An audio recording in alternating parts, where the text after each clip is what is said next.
반갑습니다. 장종료 시장점검입니다. 코스피 지수 오늘 상승 마감했고 큰 폭으로 상승을 했습니다. 그리고 일반적으로 갖고 있는 이 매물대에 진입을 했고 매물 소화의 또 과정 그 일환으로 볼 수 있는데 지금 정부 정책에 투자자들이 호응을 하는 것인지 아니면 중국 쪽에서 자금이 빠지면서 한국 증시 비중을 상대적으로 높여가는 것인지 둘 중에 하나라고 볼 수 있는데 미국의 자금이 한국 증시를 산다라는 그런 이야기가 나오고 있습니다. 그리고 그 규모가 정책에 호응하기에는 너무나 강력하다. 굳이 그 정책에 대한 가이드만 밝혔는데 이렇게 강력하게 매수할 이유가 있느냐? 이런 관점에서 봤을 때 중국을 버리고 한국 비중, 그러니까 중국을 대체할 만한 국가의 비중을 높이는 한국, 인도, 일본 이런 국가의 비중을 높이는 그런 포트폴리오 조정의 과정에서 이런 상승이 나온 게 아닌가 싶습니다. 어쨌든 우리 증시가 과거에 비해서 굉장히 그 변수가 많아졌고 그래서 기술적 분석이 점점 이제 소용이 없어지는 상황이 되는데 어떤 걸 기준으로 삼아야 되냐고 하면 결국은 숫자와 그리고 매물입니다. 그래서 이 숫자 같은 경우는 계속 그동안 강조해 드렸던 거 뭐 예를 들면 이마트 같은 경우 오늘은 구분을 해야 되는데 이마트가 상승한 것은 결국은 그 말도 안 되는 자산 가치 이마트의 자산 가치를 보면 순자산 가치가 13조 6천억인데 시가총액 2조 4천억입니다. 그러니까 PBR로 치면 이게 0.23배인데 만약에 국내에서 이런 자산 가치 대비 저평가 종목을 없앤다라는 관점에서 이게 가동하면 최소는 4배는 상승한다는 의미가 됩니다. 최소. 그리고 이게 적절한 평가가 되어 있느냐를 따져봐야 되는데 여기 보시면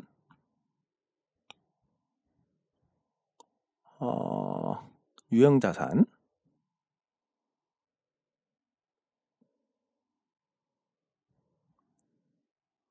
현금은 조금씩 늘고 있습니다. 그렇게 실적이 좋지는 않지만 유형자산이 이렇게 10조 원 정도로 잡혀 있습니다. 무형자산이 7조 8천억이고 그러면 이 무형자산이 뭐냐 그러면 뭐 아마 뭐 스타벅스에 대한 상표권이나 이런 게 될 텐데 요런 거를 이제 조금 더 자세하게 보려면 분기 보고서를 열어보면 대략적으로 나옵니다. 유형자산 그냥 이거는 이거 다운로드 받아가지고 열고 연구해서 이제 찾으면 됩니다. 뭐 부동산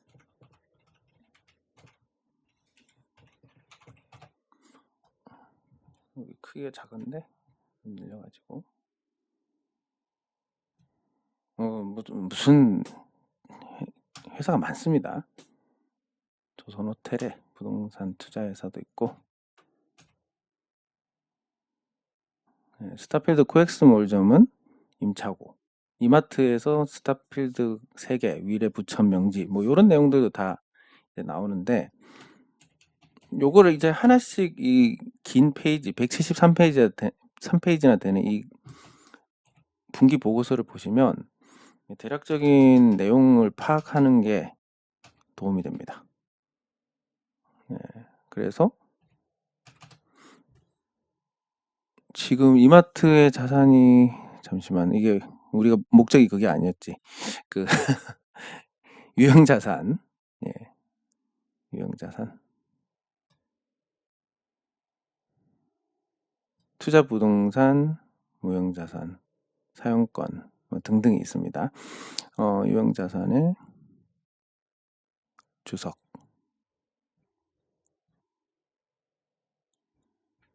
엄청나게 많습니다. 지분을 얼마 갖고 있고 이런 것도 나오고 종속기업 아유 너무 긴데?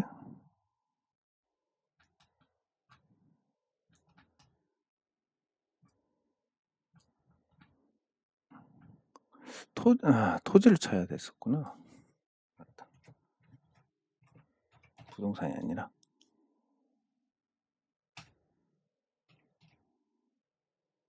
토지 장부가액이 얼마고 건물이 얼마 이런 내용들이 있는데 이걸 이제 지금 급하게 찾으려다 보니까 안 나오고 정리를 하자면 그렇습니다. 자산 재평가를 하지 않고 과거에 취득한 가격대로 갖고 있는 부동산 등이 많은데 그럼에도 불구하고 이렇게 저평가되어 있는 종목들 그리고 결국 중국을 버리고 한국으로 오는 자금들은 싼 걸 살 수밖에 없는 겁니다. 제가 오늘 시장에서 굉장히 긍정적으로 보는 것은 중국 시장이 내렸는데 우리가 올랐다는 거. 이제 중국하고 드디어 커플링이 깨지고 있다라는 점입니다.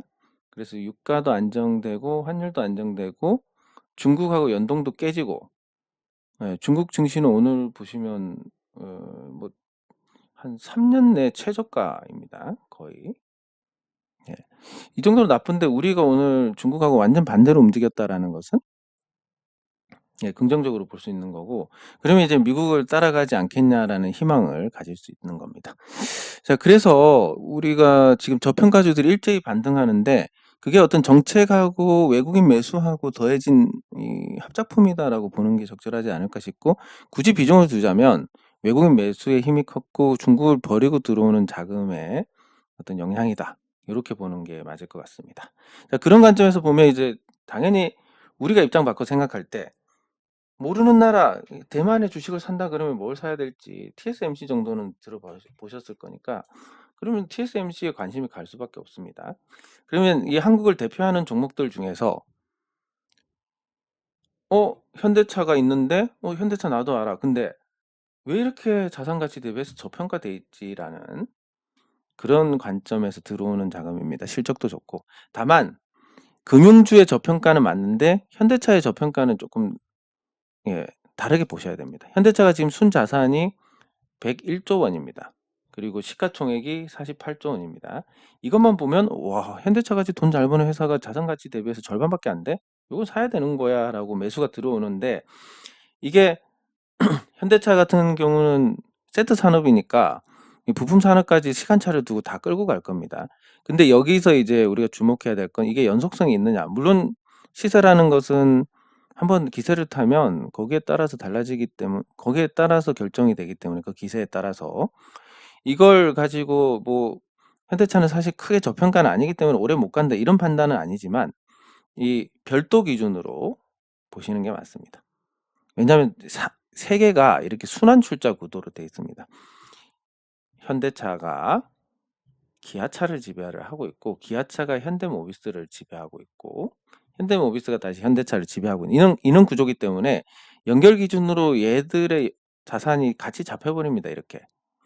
그래서 현대차를 별도 기준으로 떼서 봤을 때는 순자산이 60조고 지금 이제 48조 원까지 올라왔으니까 만약에 지금 주가 상승의 현상이 그 저 PBR주에 대한 반응이다라고 한다면 현대차는 여기서 또 오래 가기는 힘들 거다라고 봅니다. 이게 이유라면. 그러니까 단순히 이제 한국 증시를 사는 게 이유라면 더 갈 것이고 만약에 정부 정책에 대한 반응이라면 더 가기 힘들 것이다.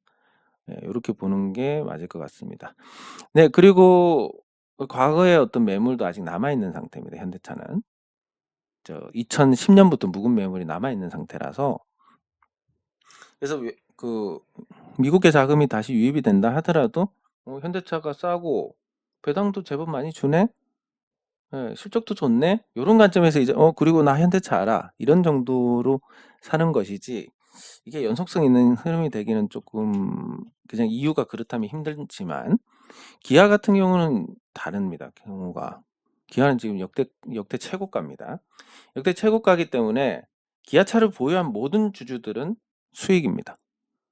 그 빨간불 보면 못 견디는 분들이 계신데 그분들은 이미 다 예전에 떨어져 나가고 이제 없고 갖고 계신 분들 그냥 주식 갖고 있고 수익이네 그냥 평온하게 갖고 있는 분들이 지금 대다수 주주고 외국인 매수로 인해서 지금 탄력을 받고 있는 그런 상태입니다.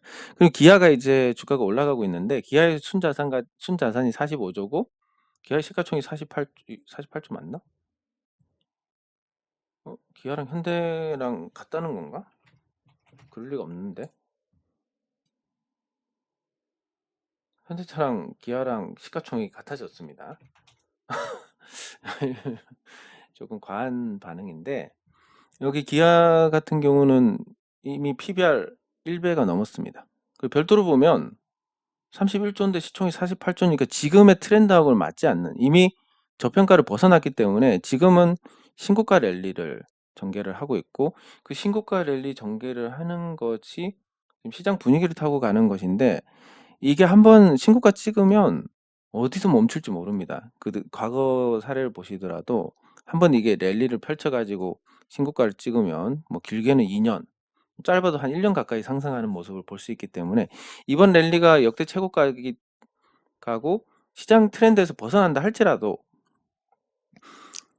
팔 사람들 다 팔고 갖고 있고, 조금만 매수가 들어와도 올라가는 구조니까 어디서 멈출지 모른다. 그래서 요거는 못 먹어도 고 갈 때까지 가야 된다, 요런 관점. 다만 현대차하고 시가총액이 같다는 건 좀 과하지 않았나, 요런 평가를 할 수가 있습니다. 그래서 지금 저 PBR주들이 준동하고 있는 상황에서 현대차, 기아차의 준동은 약간의 착시가 있다, 연결 기준으로 잡힌 실적에 대한 착시가 있다라고 해석을 할 수 있습니다. 자, 그래도 우리 증시가 이렇게 일제히 외국인 매수로 올랐는데 올해 초부터 이 기간별로 보면, 누적으로 따져보면, 외국인 개인 투자자들이 이제 순매도로 돌아섰습니다. 그리고 그걸 외국인이 다 사갔습니다. 기관 투자자들이 덜. 그러니까 외국인이 샀다라는 것은 적어도 외국인 투자자들은 오늘 샀다가 내일 팔지는 않으니까 지금 매수한 게 매물로 작용하지는 않을 것이고, 개인 투자자들이 판 자금들은 어디로 가겠습니까? 2조 5천억, 코스닥까지 합쳐서 2조 6,500억을 팔았는데 이테브까지 합쳐서 2조 8,500억을 하루 만에 팔았습니다. 그리고 이틀 만에 뭐 거의 기간별로 보면 이틀 만에 4조, 그리고 최근까지 하면 6조 원 가까이 매도를 하고 있는 중입니다. 개인 투자자들이. 누적으로 보면 개인 투자자들이 6조 원은 아니고 한 5조 5천억, 6조 원 이상, 불과 한 2주 정도 되는 기간에서 6조 원 이상을 팔았는데, 그 돈이 어디로 갈 것이냐? 시장이 분위기를 탔기 때문에 시장 밖으로 안 나갑니다. 그 시장이 침울할 때 개인 투자자들의 매도는 마이너스 통장을 갚는 데 쓰여지지만, 지금과 같은 분위기에서 매도를 하면 작은 종목으로 넘어갑니다. 그래서 자동차가 달리고 있기 때문에 자동차 부품주가 관심을 받을 수밖에 없고, 그리고 자동차 부품주 중에서도 소외되는 종목들까지 다 끌고 올라갈 만한 에너지가 있습니다. 왜냐하면 워낙 좋으니까. 그럼 지금 뭐 YM이 제일 궁금하실 텐데, 이 YM을 보시면 오늘 발표한 게, 영업이익이 44조 원이고 매출이 1662억이다. 요게 이제 뭐 작년보다 순이익이 많이 줄었네, 별로 이렇게 생각할 수 있지만, 여기 보시면 지금 3분기까지 부진하다가 11 더하기 6 더하기 7을 하면 24억입니다. 44.65억 원이면 4분기에만 영업이익이 20억을 달성했다라는 얘기입니다. 근데 지금 YM에서 뭐가 달라진 게 있느냐 그러면 없습니다. 없다는 얘기는 그러면 4분기에 계절적으로 항상 실적이 좋더라, 이런 건가 해서 분기를 따져봐도 작년 4분기에 별로 안 좋았습니다. 그렇기 때문에 지금 이걸 해석을 하자면 매출이 300억대 나오다가 이제 400억대 안착을 했습니다. 이번에도 한 415억 정도 될 것 같은데, 영업이익도 20억이고 이제 감가상각 할 거 다 해나가면서 본격적으로 매출이 한 단계 업그레이드 되고 실적도 유지가 되고 있다. 그리고 이 자산 가치의 종래, 이건 자산 재평가 안 해서 그렇지 이거보다 훨씬 많습니다. 대부분의 작은 종목들이 그렇습니다. 그러면 자동차가 가는데 부품이 안 가겠느냐? 갈 수밖에 없을 것이다. 그러면 솔직히 말씀드리면 다른 자동차 부품주에 비해서 YM이 빨리 가느냐? 제일 늦게 갈 것 같긴 합니다. 제일 늦게 가겠지만 그래도 부품주들이 다 움직일 가능성이 높다, 이렇게 해석을 할 수 있습니다. 자, 그러면 이제 우리가 요 HTS 기능주에서 저 PBR주를 공략을 해야 되니까 요즘 그게 트렌드다.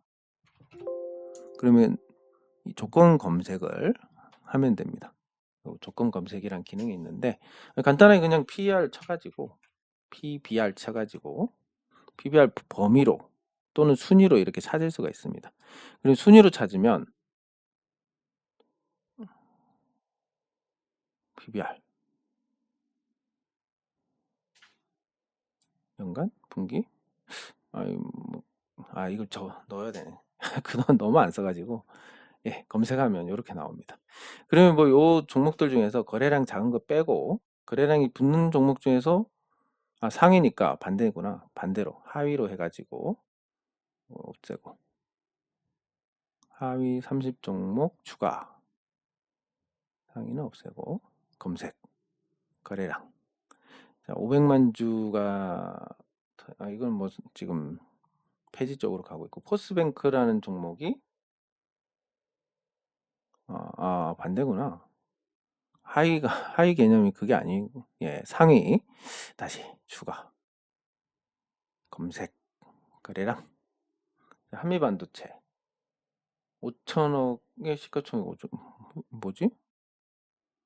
양쪽 다 고 PBR 종목이 나오고 있습니다. 그럼 이제 이걸로 하지 말고 순위 말고 범위로. 예. 기능이 좀 아쉽긴 합니다. 이하로 하는 게 좋을 것 같고 0.5배 정도면 0.5배 정도면 저평가 종목이라 볼 수 있으니까 이 코스피 전체 시장 전체 4분의 1 542개나 0.5가 안 됩니다. 그러니까 한국 증시가 저평가되어 있는데 2차 전지나 의약품처럼 또 말도 안 되게 고평가된 종목들이 시총에서 상위를 차지하고 있으니까 이 종목들이 재평가를 받을 수 있는 유동성이 그쪽으로 몰려서 재미가 없고 그리고 시장 기능이 제대로 안 돌아가는 겁니다. 그러면 이거 중에서 원익홀딩스를 보면 이거는 연결 기준으로 잡힙니다. 그 지주회사들은. 그래서 착시가 나옵니다. 이것도. 원익홀딩스 같은 경우는 시총이 3천억대인데 순자산이 1조 3천억이나 됩니다. 굉장히 저평가네. 그럼 별도로 보면 한 6천억 정도? 심하게 뭐 저평가 상태는 아닙니다. 그래서 이거 지주사. 지주사가 뭐라고 생각이 안 나네. 그리고 하나생명을 보면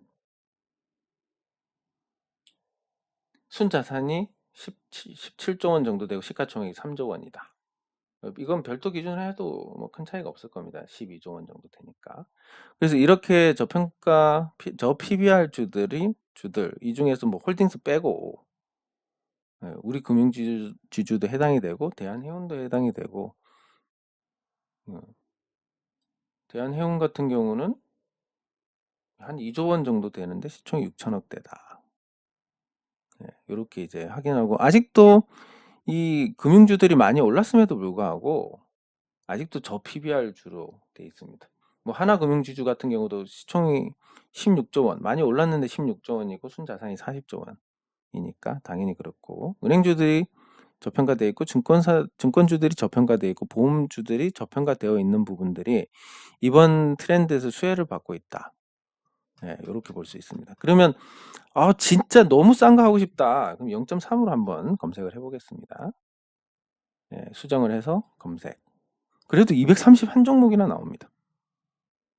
골든 센츄리. 이거는 뭐 왠지 느낌이 망해가는 회사인 것 같아서. 폰드 그룹? 뭔가 중국 팀 짱깨 느낌 나는데? 코스메틱. 이것도 뭔가 이건 뭐지? 코스메틱. 뭔가 아니나 다를까 말도 안 되는 지표상에는 항상 이런 짱깨 냄새가 나는 이름이 등재돼 있습니다. 근데 그런 얘기를 합니다. 이제 지금 중국하고 거래하는 그 중국인들은 약간 서구화된 중국인들이 있고 그리고 좀 심한 애들은 시진핑이 알아서 다 없애버렸고 그래서 초창기에 한국에 들어온 이런 그 애들은 거의 사기꾼인데 앞으로 이런 애들 만나기 좀 어렵지 않나? 조금 나아졌다 이런 얘기가 있습니다. CXI 무슨 다 뭐 이상한 저 PBR 중에 이상한 애들 전부 짱깨 냄새 납니다.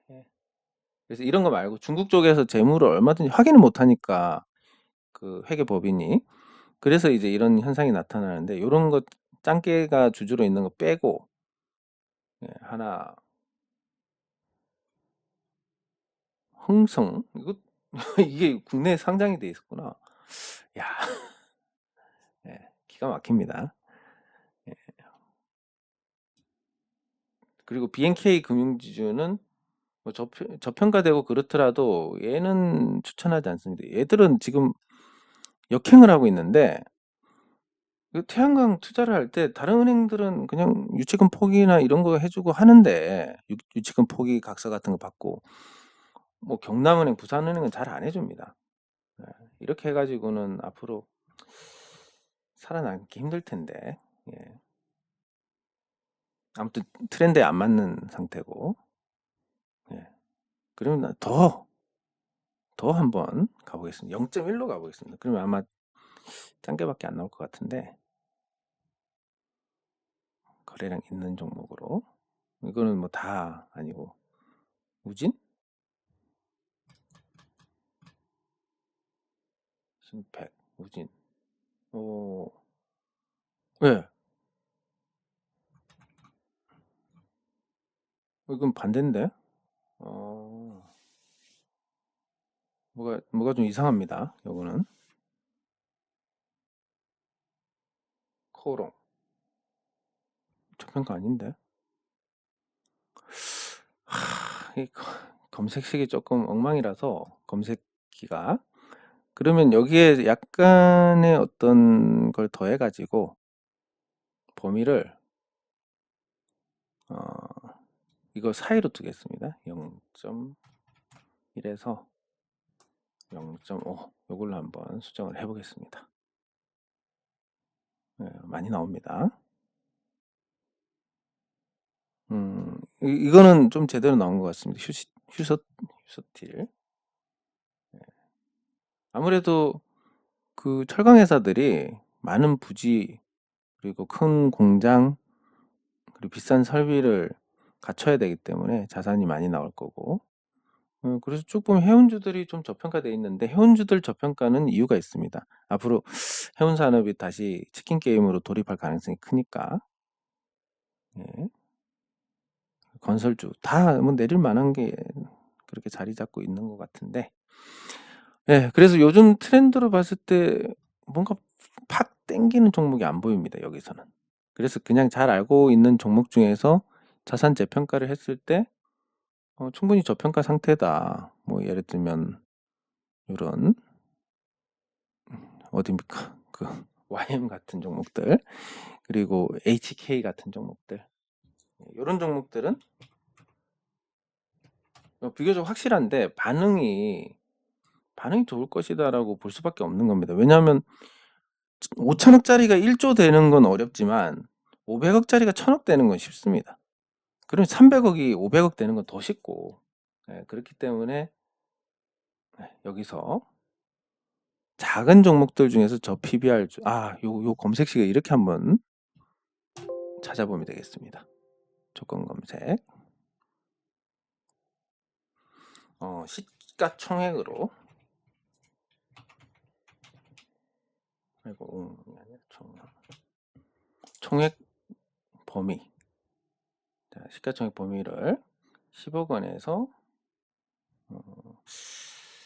대략 한 700억 이하 정도면 뭐 작은 종목이라고 볼 수 있으니까 추가를 합니다. 710개는 나옵니다. 종목이. 그럼 2개.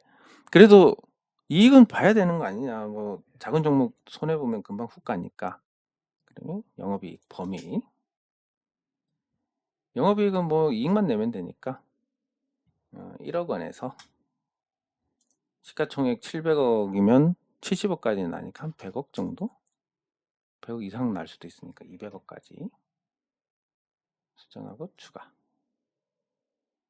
네. 그렇게 검색하면 그래도 340개가 나옵니다. 그러면 거래량이 너무 적은 건 또 아니니까 거래량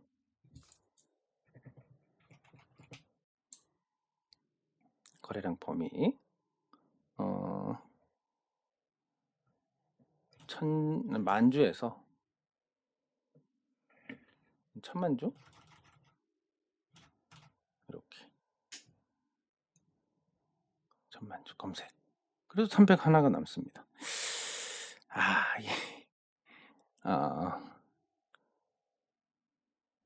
이걸 또 어떻게 해야 되지? 더 줄일 방법이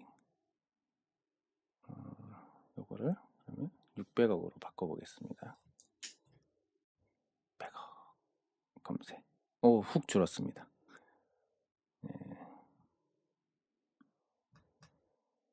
그리고 영업이익도 1억은 좀 너무 적다. 300억이니까 30억 검색. 네, 96개까지 줄었습니다. 그리고 지분율은 안 나올 것 같은데. 외국인은 아니고 최대주 지분이 너무 많은 건 또 빼야 되는데. 부채 비율. 부채 비율 범위를 뭐 작은 종목이니까 한 2000 부채 비율. 부채 비율을 10%에서 200% 이하로.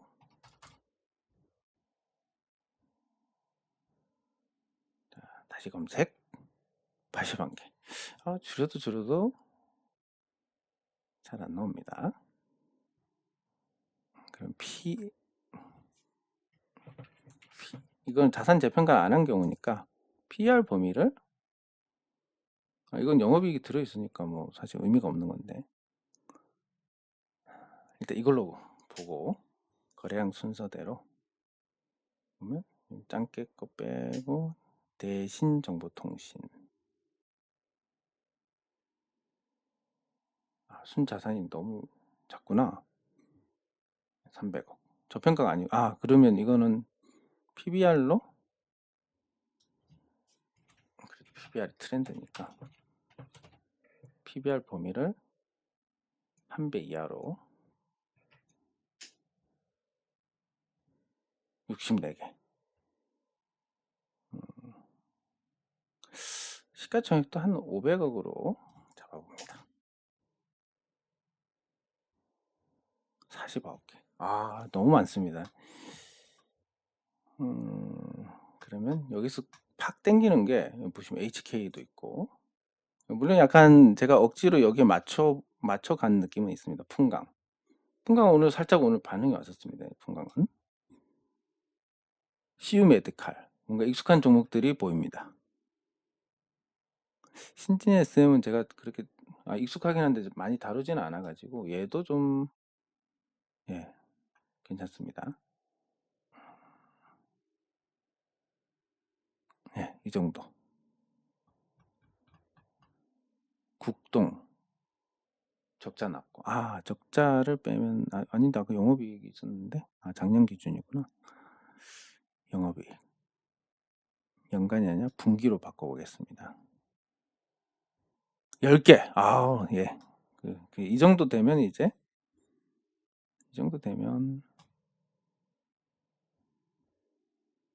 서현탐 괜찮은 것 같습니다. 백금 TNA. 이 백금 TNA가 제가 예전에 막 테마주로 한번 2015년 7년 이때 한번 관심을 많이 그때만 해도 무슨 얘기가 있었냐면 백금이 나중에 금보다 비싸질 것이다 뭐 그런 얘기가 있어가지고 그때 바람을 탔었던 기억이 납니다. 이렇게 해서 찾을 수가 있으니까 이 검색식이 정교하지 않기 때문에 검색식으로 한 종목을 찾는다라기보다는 검토를 해야 될 종목을 줄인다라는 관점으로 활용을 하시면 괜찮을 것 같고 댓글 확인하도록 하겠습니다. 감사합니다. 잘 될 수밖에 없을 거라고 봅니다. 그래서 이런 얘기가 있습니다. 우리 태양광 법인이 태양광 시공회사가 주식회사 사람들입니다. 그래서 보통 반응이 이름이 좋네요 라고 말씀하시는데 어떻게 지었냐고 또 세심하게 질문하시는 분들이 계셔서 친절하게 우리가 주식으로 미래를 못 열어서 앞에 거 빼고 사람들이 됐습니다. 그렇게 설명을 드립니다. 네. 그렇습니다. 이게 잘 안 될 수도 있고 항상 제가 하는 패턴이 비슷하지만 꿈이 없는 삶이라는 것은 우리 주식 투자자들, 이 주식 투자를 하는 성향의 사람들에게는 꿈이 없는 삶은 그냥 죽은 삶인 것 같습니다. 예, 이 나눔은 지금 모두하고 나누는 게 아니라 제가 말씀드렸듯이 우리끼리만 나눌 수 있는 겁니다. 예, 감사합니다. 예, 예, 감사합니다. 그 사람은 한 사람의 노력으로 되는 일은 없습니다. 그러니까 이 자수성가라는 것도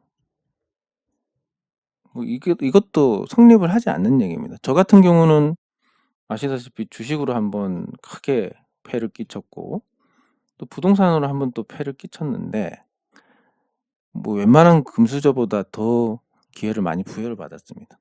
이 정도 했으면 금수저도 다시는 재기를 못할 텐데 기회를 받아서 재기를 했습니다. 그래서 예, 잘 될 것 같습니다. HK.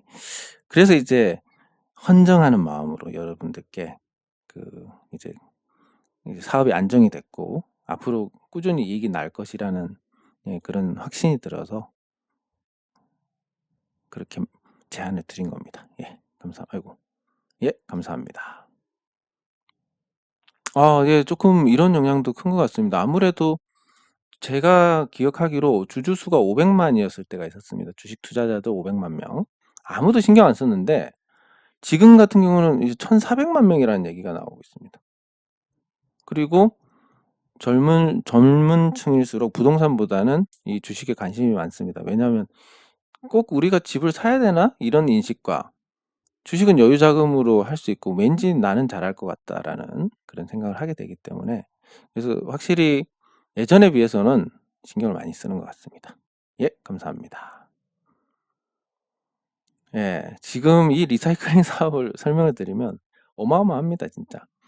설비가 3개가 있습니다. 일단 1차가 설비 3개가 지금 100%,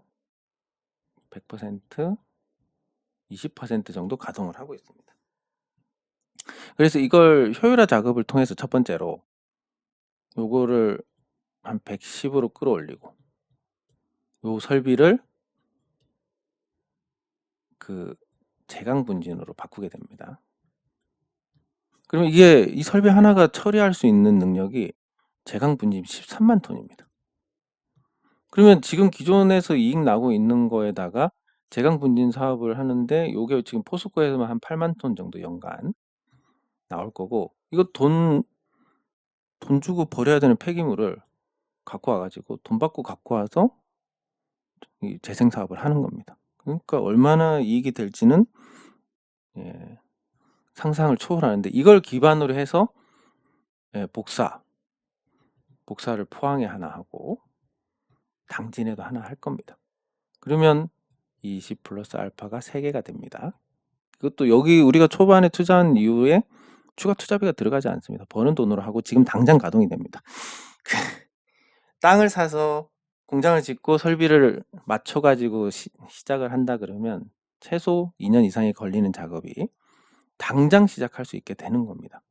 근데 이걸 제가 지금 처음 제안을 받았으면 모를 텐데 2년 전부터 계속 제가 아시다시피 리사이클링 사업에 대해서 계속 말씀을 드려왔고 그게 예전에 비해서 조건이 엄청나게 좋아졌습니다. 지금 시기가 한 400억을 넣어야 될 게 지금 적은 돈으로 시작할 수 있습니다. 혼자 할 수도 있습니다. 제가 심지어 뭐 이거 하는데 돈이 들어가야 될 시점이 한 6, 7월 됩니다. 당장 들어가야 될 것도 아니고 제가 혼자 먹을 수도 있는데 제가 뭐 자식이 있는 것도 아니고 혼자 몇천억 벌어봤자 뭐 하겠습니까? 아무 재미도 없고. 그래서 이 사업을 통해서 이제 아까 말씀드린 그 2개 설비의 효율성을 높이고 2개 설비만 가지고 기존 사업을 돌리면서 남는 하나 설비를 가지고 제강 분진 사업을 하고 그 제강 분진 사업에 더해 가지고 주석, 스테인리스 재생 사업에 더해집니다. 그러면 이 과정에서 이제 기금속도 나오고 아연을 얻게 되고 그리고 기존 업체들 제강 분진 사업하는 뭐 황조라든지 이런 회사들에서 다시 나오는 폐기물 처리하고 나오는 이 폐기물을 가지고 다시 환원철을 얻고 이 환원철을 얻으면 뭐가 나오냐면 환원철이 55% 정도 나오고 건축 자재가 45%가 나옵니다. 예, 그러니까 이 사업을 했을 때 가치가 얼마 정도 되냐면 들어가는 돈이 한 60억 정도 들어가는데 최소 기업 가치가 1조 원 이상이 될 것이다. 그것도 한 3.5년 만에. 요런 청사진을 갖고 있는 사업인 겁니다. 물론 예상대로 안 될 수는 있지만 적어도 이 정도의 꿈과 어떤 리스크를 비교를 해 봤을 때 내 돈이 1,000만 원이 들어가면 그냥 간단하게 200배라 하겠습니다. 1,000만 원을 넣어서 20억이 되거나 아니면 뭐 1,000만 원이거나. 근데 제가 태양광 사업을 여러분들께 다 나눠 드리고 그러면 이 1,000만 원 이하로 가지는 않을 것 같습니다. 예, 그러니까 본전을 가지고 20억을 벌 수 있는 기회를 공유를 해 드리는 이 엄청난 사업을 혼자 먹으면 재미없기 때문에 여러분들께 같이 하자고 하는 건데 이거는 뭐 근데 여러분들 제외하고 아무하고도 공유하고 싶지는 않습니다. 그래서 친구도 안 되고 아무도 안 됩니다. 우리끼리만 하는 겁니다. 예. 요거는 가끔 이런 분들이 계신데 저희가 태양광 분양을 하면 이제 그 분양 차수에 별도의 밴드를 만듭니다. 별도 밴드를 만드는데 한 2주, 3주 있다 들어오셔 가지고 요 과정이 끝나 가지고 들어오신 분들은 붕 뜨게 됩니다. 아마 그중에서 한 분이신 것 같은데 그 밴드에 우리 투자 밴드에 글 남겨 주시면 제가 이렇게 남겨 주시면 어떤 분이시지? 제가 모릅니다. 그래서 투자 밴드에 글 남겨 주시면 그 밴드에 초청을 하도록 하겠습니다. 제 것도 찍어 주고. 예, 감사합니다. 감사합니다. 오늘 금요일이고 오랜만에 시장이 상승했으니까 좀 길게 하고 있습니다. 예, 감사합니다. 네, 감사합니다. 감사합니다. 예, 주식 시장도 이제 조금 희망이 보이고 그리고 그동안 내려놓고 있었던 이 리사이클링 사업이 내려놓고 있으니까 한 500억 들게 60억으로 그것도 굉장히 먹기 좋게 호박이 넝굴째 들어온 상태인데 그마저도 혹시 모르니까 제가 그동안 무보수로 일해서 키워놨던 이 태양광 사업을 여러분들께 헌정을 하면서 그 리스크를 상쇄를 하고 같이 재밌게 투자를 하자라고 제안을 드리는 겁니다. 그래서 잘 안 돼도 뭐 손실은 보시지 않을 것 같고 잘 되면 이제 1,000만 원 정도는 없다 생각하시다가 나중에 혹시 모르지 않습니까? 뭐 고려아연이나 영풍 같은 데서 우리 사업을 인수하고 싶다. 1조 원에 인수하고 싶다. 이런 순간 이제 뭔가 또 태양광이 아닌 또 하나의 경제적 자유인으로 가는 그런 루트가 하나 생기는 겁니다. 그래서 우리가 그렇게 됐을 때 저희가 혼자 재미를 보고 그걸 가지고 여러분들을 도와드린다 하더라도 그게 아니라 이렇게 같이 벌어서 여러분들 가족까지 하면 뭐 진짜 한 1,000명 이상의 사람들이 행복해지는 건데 안 되더라도 일단 그런 거에 꿈을 걸고 뭔가 노력하는 삶이라는 건 참 값지지 않을까 하는 생각을 해봅니다. 장 종료 시장 점검은 여기서 마치도록 하겠습니다. 수고하셨습니다.